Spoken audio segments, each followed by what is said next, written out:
사무엘상 1장 10절부터 18절까지입니다. 제가 가지고 있는 구약 성경 408면에 있습니다.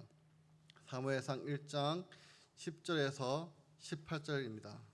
제가 가지고 있는 구약 성경 408면에 있습니다. 제가 먼저 읽겠습니다. 한나가 마음이 괴로워서 여호와께 기도하고 통곡하며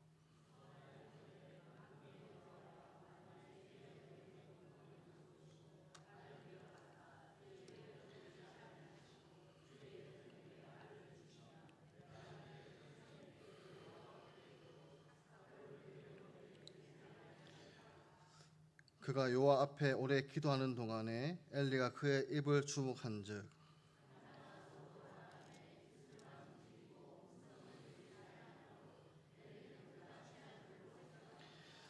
엘리가 그에게 이르되 네가 언제까지 취하여 있겠느냐 포도주를 끓으라 하니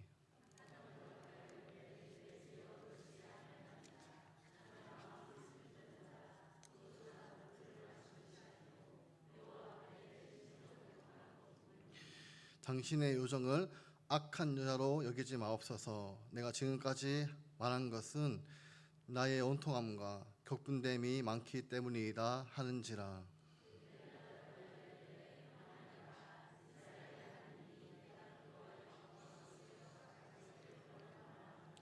우리 함께 읽겠습니다. 이르되 당신의 요정이 당신께 은혜 있기를 원하나이다 하고 가서 먹고 얼굴에 다시는 금신의 빛이 없었더라.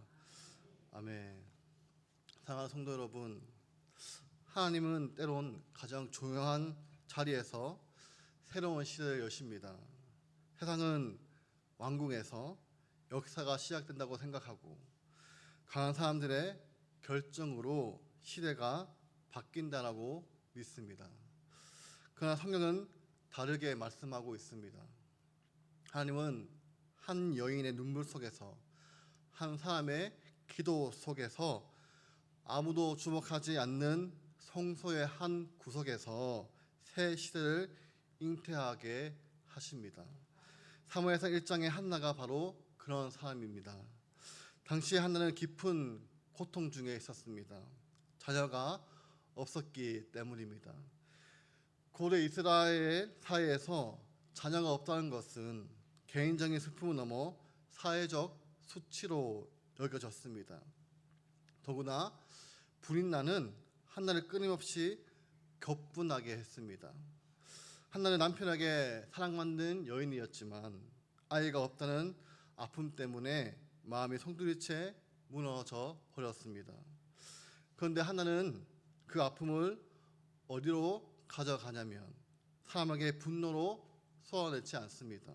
또한 절망 속에 주저앉지도 않습니다. 오직 하나님 앞에 가져갑니다. 실로의 성소에서 하나님께 통곡하며 기도합니다. 그 간절한 기도 속에서 한나는 아들을 구합니다. 그러나 단지 자기의 품에 안기 위한 아들을 구한 것이 아니라 하나님께 온전히 드릴 아들을 구하고 있습니다. 그리고 하나님은 그 기도를 통해 사무엘을 주십니다. 사무엘은 단순한 한 가정의 기쁨이 아니라 이스라엘의 새 시대를 여는 위대한 선지자가 됩니다. 오늘의 말씀의 중심은 하나님은 상한 심령의 기도를 통해 자기의 뜻을 이루시며 한 사람의 눈물 속에서도 새로운 시대의 소망을 잉태하게 하신다는 것입니다. 이제 사무엘상은 사사시대의 끝과 왕정시대의 시작을 연결하는 책입니다. 사사기의 마지막은 여러분 아다시피 그때의 이스라엘에 왕이 없으므로 사람이 각기 자기의 소견에 오는 대로 행하였더라라고 이렇게 어두운 진단으로 끝을 맺습니다. 이처럼 영적인 혼란과 도덕적인 타락, 예배의 부패가 깊어가고 있는 가운데 사무엘상 1장 역시 어둠 속에 시작되고 있습니다. 그리고 이 말씀의 무대는 실로입니다. 실로는 당시 성박이 있던 중심 성소였습니다. 이스라엘 백성은 절기마다 실로에 올라가 제사를 드렸고 엘가나의 가정도 매년 실로에 올라갔습니다. 하지만 당시 성소의 형편은 그리 밝지 않았습니다. 엘리 제사장이 있었지만 그의 아들들인 홈리와 비니하스는 불량자였습니다. 그들은 제사를 멸시했고 하나님의 성소를 더럽혔습니다. 그러므로 사무엘상 1장의 배경은 한 가정의 고통만이 아닙니다. 이스라엘 전체가 겪고 있는 영적인 단절을 보여주는 상태입니다. 말씀이 시기하고 제사장의 가문은 부패했으며 백성은 새 지도자를 간절히 필요로 하고 있었습니다. 이렇듯 한나의 개인적인 아픔이었지만 동시에 시대의 영적 상태를 비추는 상징이라는 것입니다. 생명이 막힌 가정과 말씀이 막힌 시대, 그런데 하나님은 바로 그 막힘 속에서 기도를 일으키시고 그 기도를 통해 사무엘을 주셨습니다. 사무엘은 마지막 사사이자 선지자이며 이스라엘 왕영의 문의 문은 여는 인물이라고 했습니다. 사울에게 기름을 부었고 다윗에게 기름을 부은 사람입니다. 그러므로 한나의 기도는 한 아들의 출생을 넘어 구속사의 중요한 전환점이 됩니다. 하나님은 새로운 시대를 군대나 왕국에서 시작되지 않으셨습니다. 상한 마음으로 기도하는 한 여인의 무릎에서 시작하셨습니다. 이제 10절을 보시면 한나의 마음 상태를 마음이 괴로워서 여호와께 기도하고 통곡했다라고 솔직하게 보여줍니다. 한나는 단순히 조금 서운한 정도가 아니었습니다. 마음 깊은 곳에 찢어지는 고통이 있었기에 통곡했습니다. 성경은 믿음의 사람들의 고통을 숨기지 않습니다. 믿음이 있다는 것은 아프지 않다는 것이 아니며 눈물이 없다는 뜻도 아닙니다. 한나는 믿음의 여인이었지만 울었고 마음이 깊이 괴로웠습니다. 그러나 여기서 가장 중요한 것은 그 고통이 어디로 향해 있는가입니다. 한나는 지금 여호와께 향해 있습니다. 한나는 자기의 고통을 하나님께 가져갔습니다. 여러분, 이것이 바로 믿음입니다. 고통이 없는 것이 믿음이 아니라 고통을 하나님께 가져가는 것이 진짜 믿음이라는 것입니다. 사람은 고통을 당할 때 여러 방향으로 나아갑니다. 어떠한 사람은 원망으로 나아가고 어떠한 사람은 사람을 공격합니다.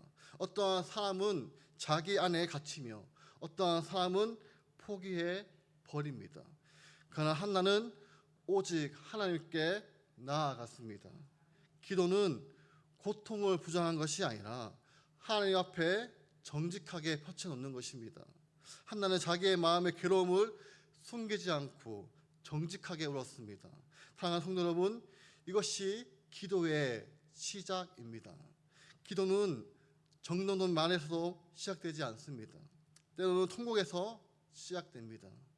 말이 되지 않는 탄식, 깊은 눈물, 설명할 수 없는 아픔이 하나님 앞에 놓일 때 그것 또한 온전한 기도라는 것입니다.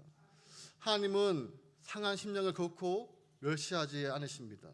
사람은 우는 사람을 불안스러워할 수 있지만 하나님은 자기의 백성의 눈물을 반드시 보신다는 것입니다. 한나의 통곡은 하늘에서 결코 잊히지 않았습니다. 오늘 우리도 한나처럼 마음이 괴로울 때가 있습니다. 풀리지 않는 문제, 오래 지속되는 상실, 비교와 조롱으로 인한 아픔, 기도해도 응답되지 않는 답답한 시간들이 있습니다. 그때 우리에게 필요한 것은 고통이 없던 일로 만드는 것이 아니라 그 고통을 있는 그대로 하나님께 가져가야 한다는 것입니다. 고통이 기도와 만날 때 그 자리는 절망의 끝이 아니라 하나님의 새 일을 잉태하는 축복의 자리가 된다는 것을 여러분 믿으시기를 소망합니다. 이렇듯 한나의 기도는 조용하고 품위 있는 기도가 아니라 통곡하며 마음을 쏟아내는 기도였습니다. 너무나 깊이 기도했기에 엘리 제사장은 이 한나가 술에 취한 줄로 오해할 정도였습니다. 이 장면은 기도가 얼마나 전인격적인 행위인지를 잘 보여줍니다. 기도는 단지 입술의 문장이 아닙니다. 마음 전체를 하나님께 드리는 것입니다. 한나는 자기의 슬픔을 포장하지 않았습니다. 괜찮은 척도 하지 않았습니다. 하나님 앞에는 가면을 필요 없기 때문입니다. 하나님은 이미 우리의 모든 마음을 아십니다. 그러므로 기도는 하나님께 정보를 제공하는 시간이 아니라 하나님 앞에서 정직하게 진실해지는 시간이라는 것입니다. 많은 성도들이 기도할 때조차 자신을 검열합니다. 이런 말까지 해도 될까? 하나님 앞에서 너무 솔직하면 불건강해지는 것이 아닐까? 물론 기도는 하나님을 경외하는 자리입니다. 그러나 하나님을 경외하는 것은 내 감정을 숨기는 것이 아니라 하나님 앞에 진실하게 서는 것입니다. 우리가 사용마다 살피고 있는 시편의 기도가 그렇지 않습니까? 시편의 기자들은 하나님 앞에 탄식하고 질문하고 수많은 눈물을 흘립니다. 그러나 그는 결코 하나님을 떠나지 않습니다. 하나님께 묻고 하나님께 울고 하나님께 간절히 매달립니다. 한나의 기도도 마찬가지라는 것입니다. 그는 사람들 앞에 무너지는 것이 아니라 하나님 앞에 무너졌습니다. 하나님 앞에 자신을 방어하려 하지 않고 오직 하나님 앞에서 자신을 아낌없이 쏟아 놓았습니다. 여기서 우리는 기도의 참된 치유를 보게 됩니다. 고통을 하나님께만 쏟으면 관계가 무너질 수 있습니다. 또한 고통을 자기 안에 가두면 영혼이 병들 수가 있습니다. 그러나 고통을 하나님께 쏟으면 그 고통은 마침내 은혜의 자리로 옮겨진다는 것입니다. 그렇습니다. 한나의 기도는 응답받기 전에 이미 변화의 길로 들어섰습니다.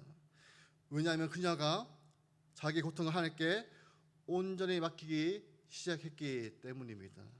이제 12절 보시면 한나는 서원합니다. 아들을 주시면 그 아이를 평생 여호와께 드리고 삭도를 머리에 대지 않겠다라고 말씀하고 있습니다. 이것은 구별된 나신인의 삶을 떠올리게 합니다. 한나는 아이를 자기의 욕망의 성취물로 삼지 않고 오직 하나님께 바칠 것을 약속하고 있습니다. 여기서 한나의 기도가 한 차원 더 깊어지는 것을 볼 수 있습니다. 처음에 단지 아들을 원하는 기도처럼 보였습니다. 그러나 이 기도는 점점 하나님께 드리는 기도가 되었습니다. 한나는 단지 아이를 소유하고 싶어서 기도하는 것이 아니라 하나님께 드릴 생명을 구하고 있는 것입니다. 이것은 중요한 전환입니다. 우리는 기도할 때 무언가를 얻기를 원합니다. 건강, 자녀, 진로, 사역, 회복, 형통 등을 구합니다. 그것 자체가 잘못된 것은 아닙니다. 하나님은 우리의 필요한 것을 분명히 들으십니다. 그러나 기도는 결국 내게 주소서에서 주께 드리겠습니다라는 성숙한 신앙의 고백이 필요하다는 것입니다. 한나의 기도는 소유의 기도에서 헌신의 기도로 나아갑니다. 아들이 필요합니다 해서 주의 종으로 드리겠습니다라고 나아간 것입니다. 하나님이 주시는 은혜는 내 소유로 움켜쥐는 것이 아니라 하나님의 뜻을 위해 다시 드리라고 주시는 것이라는 것입니다. 한나는 아이가 너무 없어서 아팠습니다. 그러므로 아들을 얻으면 누구보다 자기의 품에 꼭 두고 싶었을 것입니다. 그러나 그녀는 그 아이를 아낌없이 하나님께 드리겠다라고 고백하고 있습니다. 이것은 우리가 지금 성경책으로 보니까 이 한나의 서원이 너무 당연하게 보이고 어쩌면 쉽게 느껴질지도 모릅니다. 어떻게 어른 아들을 그렇게 쉽게 하나님께 드린다고 했을까 싶을 정도 생각할 수 있습니다. 사실 저도 이 설교를 준비하면서 문득 제 아이를 생각이 났습니다. 둘째가 지금보다 더 어릴 적에 이제 어깨보다 더 높은 곳에서 떨어진 적이 있습니다. 그때 쿵 하는 소리를 들을 때 정말 우리 부부는 가슴을 철렁거려 앉는 큰일을 난 줄 알았습니다. 또 최근에 또 첫째 아들이 유치원에서 제가 잠깐 모기 기피제를 가져간 사이에 떨어진 일이 있었습니다. 다행히 아이는 지금까지 아무 탈 없이 건강하게 잘 자고 있습니다. 하면 당시 놀랐던 이 가슴을 진정시켰고 났을 때 하나님께서 제 마음에 이런 마음을 주셨습니다. 내가 아이의 바로 눈앞에서 지켜보고 있는데도 내 힘으로 아이를 온전히 지킬 수가 없구나. 인간이란 이렇게 한계를 가질 수밖에 없는 존재이구나. 그리고 우리 두 아이는 내 것이 아니구나. 하나님의 것이구나. 그러면서 그동안 하나님께서 우리 아이들을 친히 지켜주셨구나 하는 깊은 감사가 찾아왔습니다. 만약 저에게 이런 가슴 졸이는 경험이 없었더라면 아이들이 안전하게 자라는 것을 그냥 당연하게 여겼을 것이고 우리 두 아이를 내 것이라고 생각했을 것입니다. 사랑하는 성도 여러분, 눈앞에 있어도 내 마음대로 지킬 수 없는 것이 우리의 자녀들입니다. 그렇기에 우리의 자녀도 우리가 일하는 일터도 하나님이 주시는 은사도 시간도 심지어 우리의 생명까지도 모두 내 것이 아니라 하나님의 것입니다. 이처럼 한나는 자신이 가장 간절히 원하는 것을 하나님께 다시 드리겠다라고 고백하고 있는 것입니다. 그래서 어떻게 되었습니까? 한나의 드림을 통해 사무엘은 이스라엘 선지자로 귀하게 세워집니다. 만약 한나가 붙들고만 있었다면 사무엘은 한 가정의 기쁨으로 끝났지도 모릅니다. 그러나 하나님께 온전히 드려졌기에 그는 한 시대의 소망이 되었습니다. 다시 11절을 보시면 한나는 자신을 반복해서 주의 요정이라고 부릅니다. 주의 요정의 고통을 돌보시고 요정을 잊지 마시며 요정의 아들을 달라고 간구합니다. 이 반복적인 고백은 한나의 겸손한 마음을 보여줍니다. 그녀는 하나님 앞에서 자기의 권리를 주장하지 않습니다. 왜 나에게 아이를 주지 않습니까? 라고 원망할 수도 있었지만 철저히 자신을 주의 요정으로 낮추고 있다는 것입니다. 여러분, 기도는 하나님을 내 뜻에 복종시키는 시간이 아닙니다. 우리가 하나님 앞에, 하나님의 주권 앞에 온전히 낮아지는 시간이라는 것입니다. 또 한나는 여기서 만군의 여호와로 부릅니다. 만군의 여호와, 하늘과 땅의 모든 군대를 다스리시는 하나님이시며 온 세상의 주권자이십니다. 그런 위대하신 하나님 앞에 한나는 자신을 요정으로 고백하고 있다는 것입니다. 여러분, 이 고백 안에 진짜 믿음이 있다는 것입니다. 바로 자신은 낮고 작지만 하나님은 크시다라는 것입니다. 자신은 무력하지만 하나님의 능력은 무한하시다는 것입니다.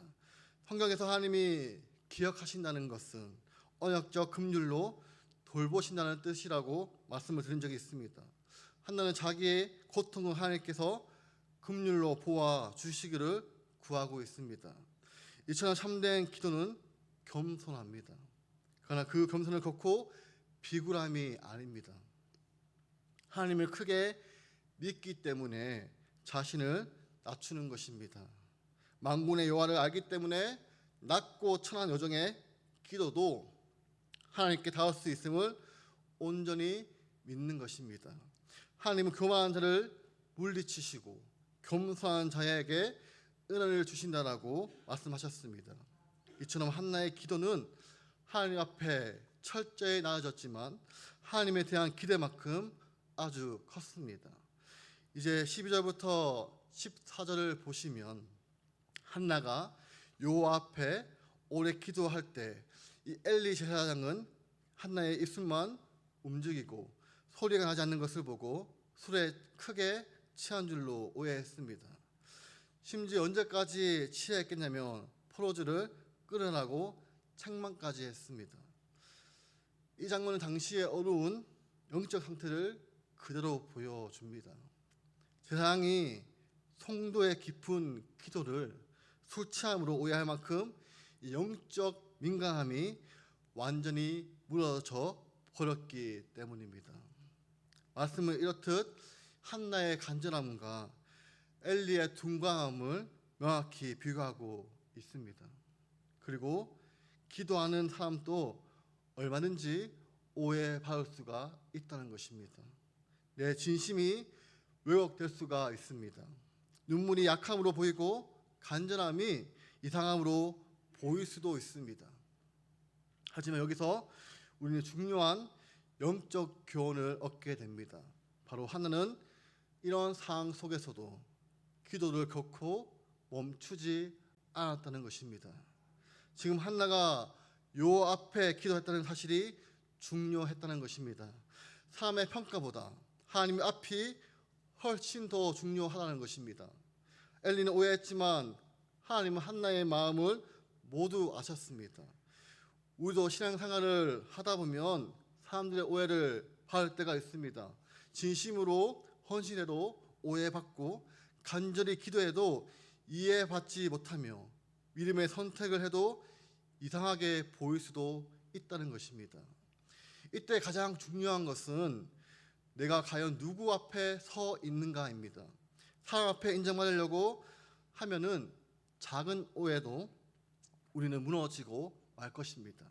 그러나 오직 하나님 앞에 서 있다면 하나님께서 마침내 모든 오해를 풀게 만들어 주신다는 것입니다. 이어지는 15절과 16절을 보시면 오해하는 엘리 앞에서 한나는 자신의 마음을 슬픈 여자라 요 앞에 내 심정을 통한 것 뿌리오니라고 설명하고 있습니다. 즉 자신의 원통함과 격분함이 많기 때문이라는 것입니다. 이 말은 매우 깊은 의미가 있습니다. 여기서 내 심정을 통한 것은 자신의 마음을 하나님께 남김없이 쏟아 놓았다는 뜻입니다. 한나는 자기 안에 있는 슬픔, 원통함, 격분됨을 하나님 앞에 고스란히 부었습니다. 기도는 마음을 무조건 비우는 행위가 아닙니다. 하나님께 내 마음을 쏟아놓는 것입니다. 그냥 잃어버리려고 애쓰는 것이 아니라 하나님께 온전히 맡긴다라는 것입니다. 한나에게는 불인 나의 끊임없는 조언과 오래도록 응답되지 않는 기도 등 설명할 수 없는 깊은 원통함이 있었습니다. 그러나 그녀는 그 원통함을 사람에게 복수하는 방향으로 쓰지 않고 오직 하나님께 다 쏘아 놓았습니다. 사랑하는 성도 여러분, 이것이 기도의 능력입니다. 기도하지 않으면 원통함은 내 영혼에 해치는 독이 됩니다. 마음속에 차곡차곡 쌓여서 분노가 되고 타인과 비교가 되고 세상에 대한 냉소가 됩니다. 우리가 금요 기도에 살폈던 말씀처럼 누가복음 8장의 말씀처럼 굳은 마음이 된다는 것입니다. 그러나 그 원통함을 하나님께 다 쏟아내면 그 원통함은 오히려 하나님의 크신 은혜의 통로가 된다는 것입니다. 통로는 원통함이 없어 거룩한 것이 아닙니다. 원통함이 생길 때마다 그것을 하나님께 가져가기 때문에 거룩한 길을 걸을 수가 있다는 것입니다. 우리 예수님도 십자가의 거대한 고통 앞에서 하나님 아버지께 마음을 다 쏟으셨지만 끝내 나의 원대로 마시었고 아버지의 원대로 하옵소서라고 기도하셨습니다. 한나의 기도 역시 자기의 마음을 쏟는 데서 시작하지만 결국은 하나님의 주권에 자신을 온전히 드려지는 성숙한 자리로 나아갔다는 것입니다. 그리고 이어지는 17절 보시면 처음에 한나를 오해했던 엘리가 이제 그전을 향해 평안히 가라, 이스라엘 하나님이 너가 기도하여 구한 것을 허락하시기를 원하노라며 축복합니다. 이 따뜻한 축복의 말은 한나에게 아주 큰 위로가 되었을 것입니다.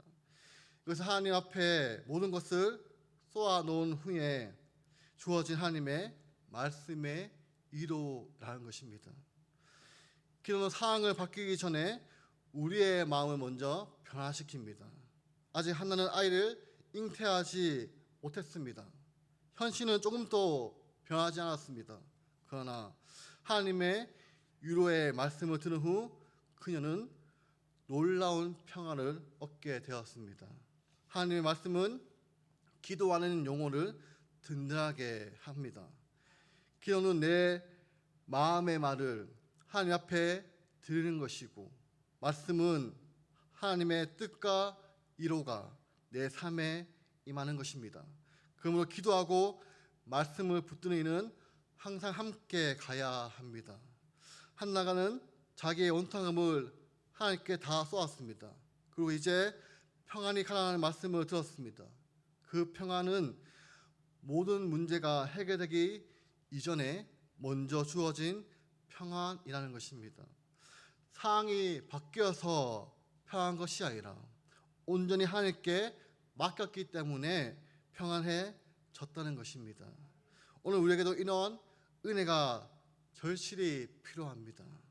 우리가 간절히 기도해도 상황이 즉시 바뀌지 않습니다. 그러나 하나님께 내 모든 마음을 쏟고 하나님의 말씀을 붙들면 우리의 영혼이 먼저 변화된다는 것입니다.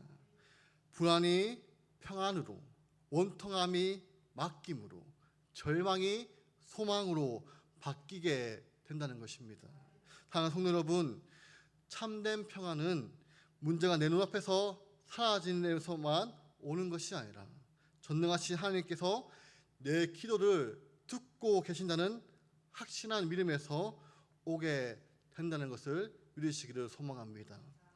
마지막으로 18절을 보시면 한나는 통솔을 떠나 자리로 돌아가서 먹고 얼굴에 다시는 금신빛이 없다라고 말씀하고 있습니다.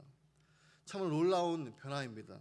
아직 아들을 품에 안는 것이 아닙니다.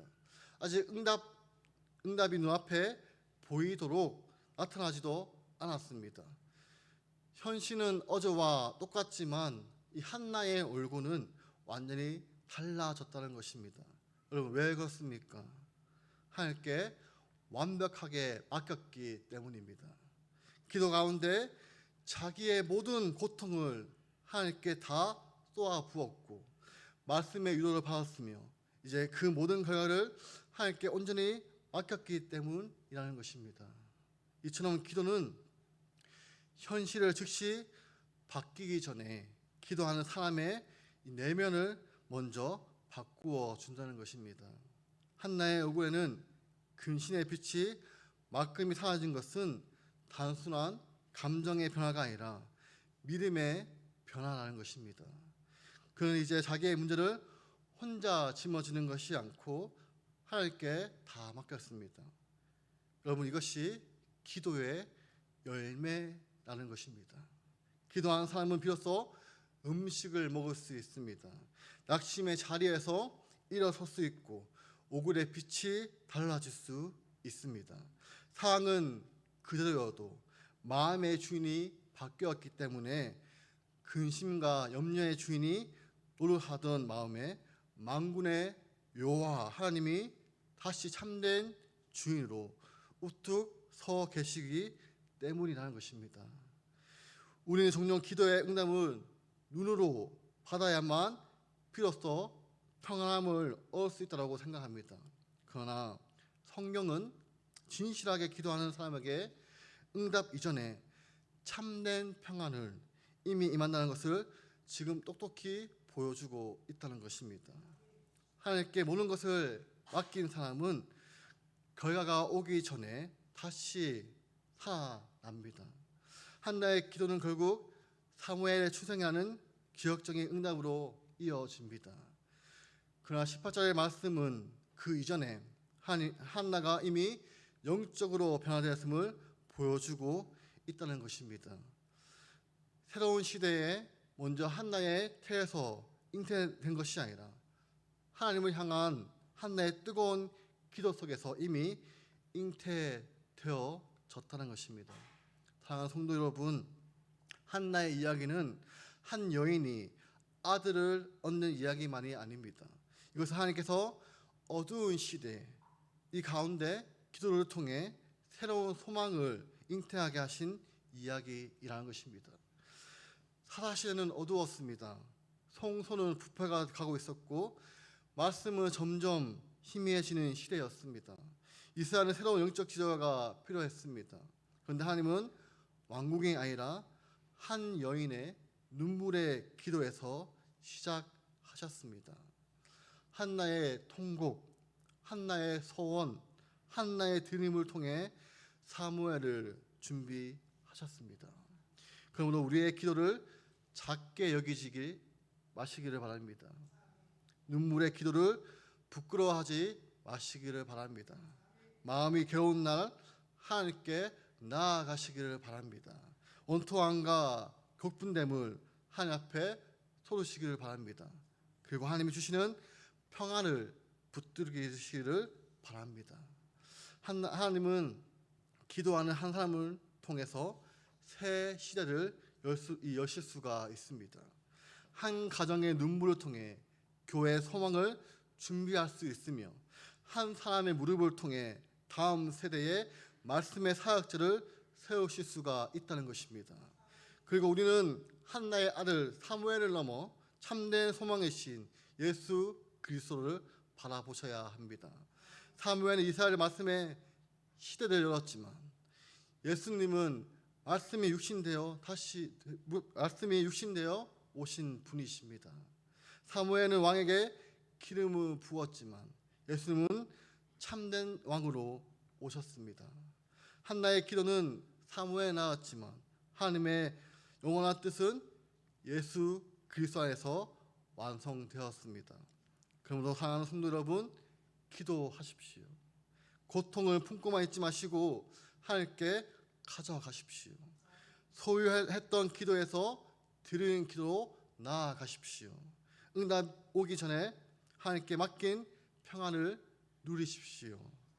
기도는 막힌 시대에 새 길을 여는 하나님의 통로이며 절망의 자리에서 소망을 잉태하는 은혜의 시간입니다. 이런 기도의 은혜를 누리는 저와 우리 구미동부의 성도 여러분이 되시기를 주님의 이름으로 축원드립니다. 기도하겠습니다.